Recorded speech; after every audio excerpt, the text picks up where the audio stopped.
It is a joy to be with you in Birmingham. I guess it was last March or so that I was with you for a Lenten retreat. I also have to confess, this is just sort of a little priest thing, is that I think it's been probably 26 years or so since I stood in a raised pulpit. And that was in an Episcopal church just before I became Orthodox. I can remember the Sundays in that church. My son was a little guy, and my wife, daughters would always sit on the front row, and I would sort of look down and comfort myself. I've half spotted her out at my wife in the congregation. But my son would inevitably not be there.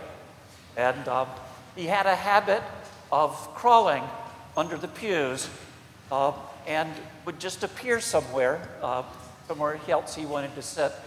So before I began my sermon, I would always look out and wait until someone waved their hand to tell me that my son was with them and all was well and orderly. We as human beings do not like chaos, which is sort of what it's like raising a son with ADHD, especially if you're a father with ADHD. Life can get very, very chaotic. In the liturgies of the church, we are frequently referred to, I think it's translated in English as rational sheep. I'm embarrassed to stand here and try to say much about Greek today, and I'll get my pronunciations wrong and the grammar incorrect, but it is the logikos probata, I think, of the rational sheep. We are logikos, and it doesn't mean exactly that we're rational. That doesn't quite capture what we mean. Certainly doesn't mean that we're logical. It means that we're like the logos, and that's probably here betterly translated as God's orderly sheep. We human beings, we like to make sense of things. Perhaps it could be translated as God's sensible sheep. I don't know, it doesn't always feel like we're very sensible sheep. Sometimes more sheep than sensible, but we not only like to make sense of things, we need to make sense of things, especially to make sense of things that make no sense. That, in some ways, is why we have conspiracy theories. If we can't make sense of it, we'll make up some sense of it. I once had an assistant in my parish in Tennessee who could speak Russian. And of course, I'm in Oak Ridge, Tennessee, where they have the National Laboratory, and we had a lot of Russian scientists working out there, and they got curious. I had a grant that was paying for this assistant. We were still a pretty struggling mission, but the prosperous Greek church across town wondered, how can that little mission afford an assistant? We can hardly pay our pastor. I know about the money on the side, but since they couldn't make sense of it, they made sense of it. And the rumor reached me that, in fact, my assistant was being paid by the CIA to keep tabs on the Russians in Oak Ridge. He now serves up in Kentucky, and every time I see him, I ask him how my Russians are doing. But we need conspiracy theories, and our world is filled with them, frankly, because our world is filled with a lot of stuff that doesn't make sense. And maybe, I don't know, the older I get, I'll be 71 in a few weeks, the older I get, the less a lot of things make sense. We get this all the way back in the beginning of the scriptures in Genesis 1:1. We're told there that the earth was without form and void. And the Hebrew is tohu vabohu, and it really has the word tohu has a root that means it's chaos, that the earth is created, but it has this chaotic form. There's no order to it yet. And it says, and darkness was on the face of the deep, and the Spirit of God hovered over the face of the waters. And there, in the story of creation, we have God ordering things. The Spirit of God It separates the earth from the water. So the earth stays here, water stays there. This is a problem. We recently had an issue over in western North Carolina. The water came where the water hadn't been in over 100 years. But God was bringing order out of the chaos. This happens not only in creation itself, but it even happens in the life of each human child. Watching a child grow from infancy up to toddler and beyond, there's something of an ordering that starts taking place. The child's born, the only order is, I'm not happy, cry.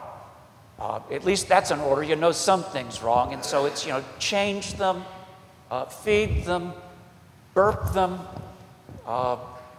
give them back to their mother. That was my formula. But actually, I usually would give them back to the mother as soon as they began to cry and let her tell me what was wrong. Because I'm a logikos probata. I'm a rational sheep. But we watch the child move, and they begin, their movements begin to become orderly. They begin to reach for things, and everything goes to their mouth. But that's an ordering that goes on in their lives. They begin to speak at a certain point. I was in the elevator at the hotel this morning coming down, and there was a couple of parents with their children. Mom and one of the daughters got on the elevator with us. The other child stood and was staring. I think she might have noticed I was wearing a cassock and had a beard. And so she stopped and wasn't going in. And she said, no. And the mother, very politely, as the doors closed, because they left the little girl and the father outside, she said to me, she's learned no. And all I could think of is, a rational sheep. She's doing something orderly. And I told the mother, I said, she's making boundaries. It gets worse. So anyway, chaos. In our modern world, I've been here attending this conference this weekend with speakers like Paul Kingsnorth and Rod Dreher, talking about modernity and problems associated with the modern world in which we live. And there's a lot of things that feel disorderly, that are not only out of control, but feel like they're not only out of control, they're going to eat me. Should I send my child off to that school? All of these things going on. Who do I vote for? Chaos. The chaos of modernity, that things feel crazy and they don't make sense. But as I say, when they don't make sense, we make sense of them, even if we have to make it up.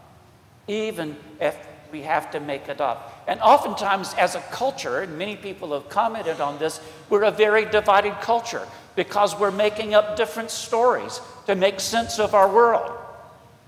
And so I have a long list of topics I cannot discuss with my older brother. Actually, I've had that list of topics since I was about 9 or 10. But he's 76 and does not realize that I'm an old man at 71 and I was always right.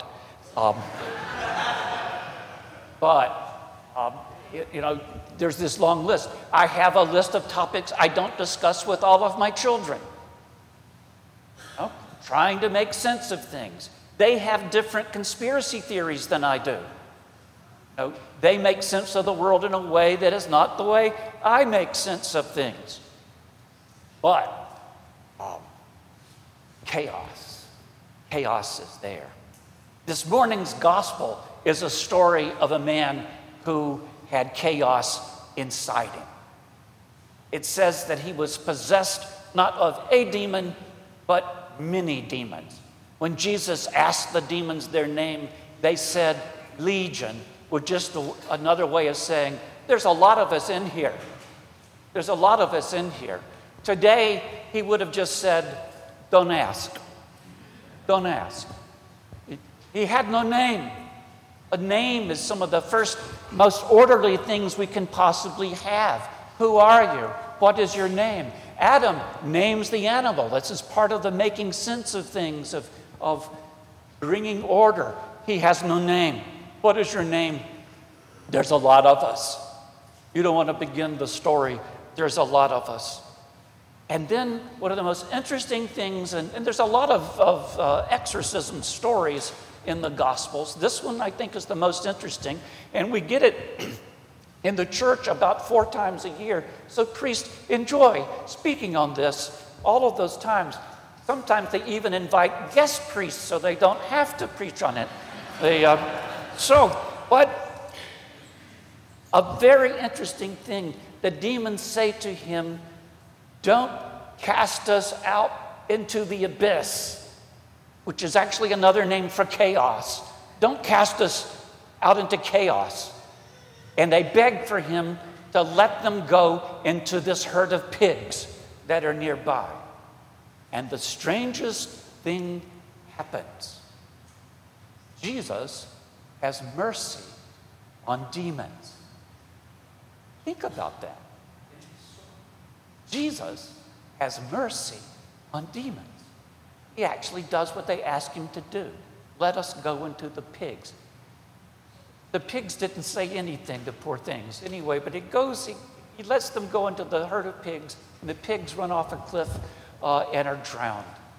But the striking thing of this story, here is God in the flesh.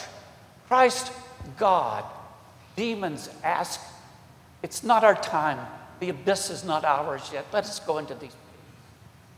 He lets them do it.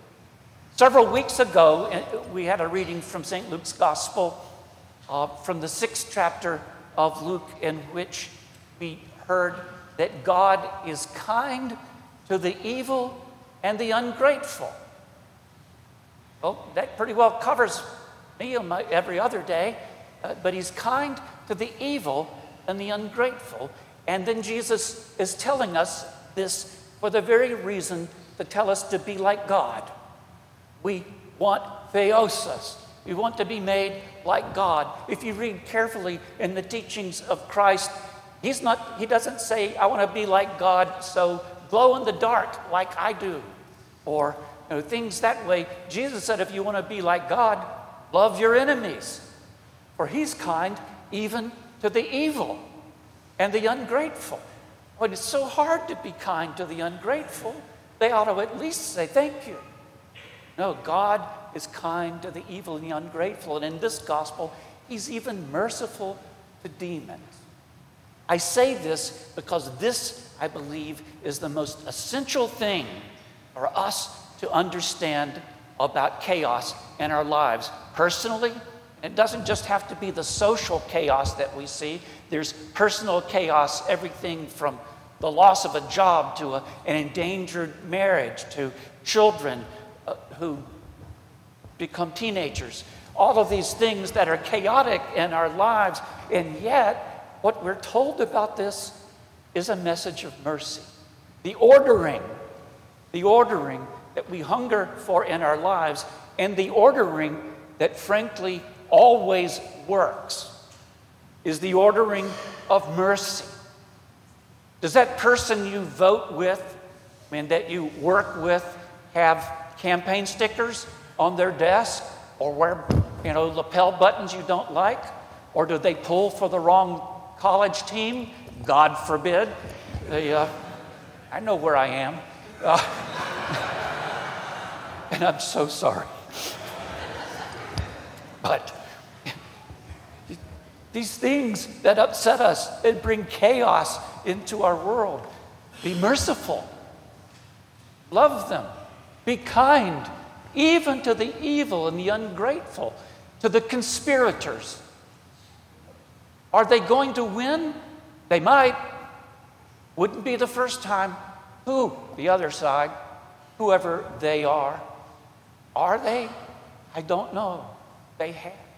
We come from, as inheritors of the Orthodox faith, we come from a long line of persecuted people. Persecuted under oppressions in the modern period, in the ancient period. We've come through that. And how have we come through? How have we maintained the Orthodox faith? Not by fighting, but by mercy, by love, by forgiveness. If that were not so, we would not be here. That is who God calls us to be. That is the ordering that wipes away all chaos. What is happening in those earlier chapters of Genesis as God brings the world into existence is the work of love. The work of love. The same work that works in my life and yours. It's the chaos that we bring to confession, in which we say to God, it's legion. It's legion. The problems are so many and it's so messed up. He says, I forgive you. I love you. I love you. Even in your chaos, I love you. He forgives us, and his mercy makes us whole. That same mercy, he then tells us, if you've been forgiven, forgive others. This is the mercy that heals the world. This is the mercy that is Christ's Pascha, that trampled down death by death, that brings God's great ordering out of the tomb and into our life. Glory to Jesus Christ. Glory forever. Amen.